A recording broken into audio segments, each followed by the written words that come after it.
So let's just crack into it straight away. What is it like shooting with DSLRs, 5Ds, as opposed to other more traditional film cameras?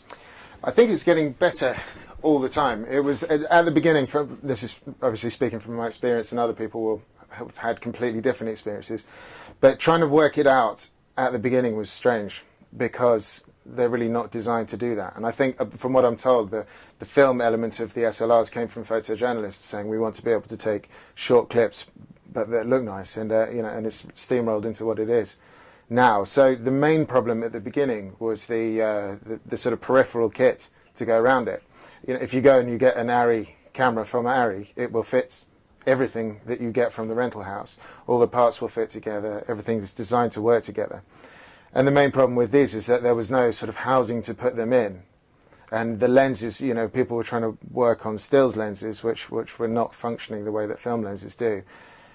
But now people have sort of taken the initiative to build appropriate sort of rigs to go around it, and it's starting to become very, very realistic. And how does the camera handle? I mean, just practically in the real world, how do you find handling it?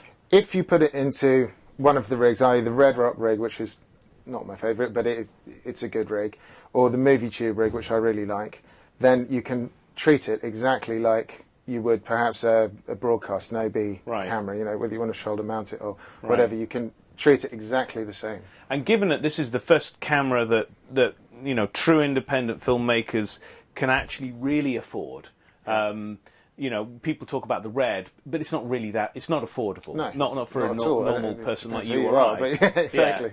Yeah. How is it suited to what we would call guerrilla filmmaking, just picking up the camera and running out with it?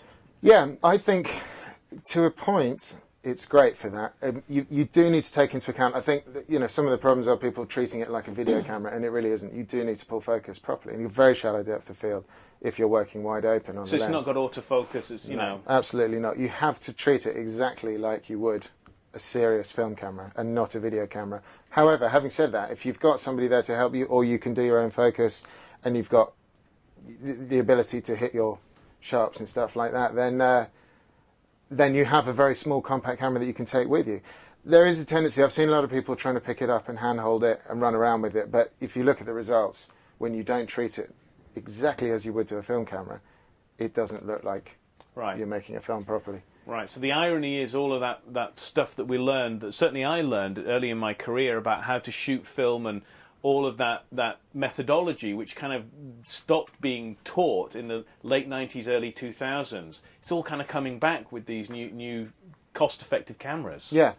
Well, I think the main thing with all of them is that another thing that I'm seeing is a lot of people picking them up and saying, oh, this looks like film. I can go out and make a great film. So what, in a way, I think is what separates the men from the boys, maybe coin the phrase, is that you have to treat the process of making the film exactly as you always have done. And just because you've got a camera that looks nice, that produces nice-looking footage, it doesn't mean you can go out and make a good film. You've got to know about your editing, you've got to know about good scripts and direction, and all the other elements are there. But what I think it gives is the people that really wanted to do that before, who couldn't do that, I'm one of those people, couldn't have picked up a 35mm camera, no way, and gone out there and done it.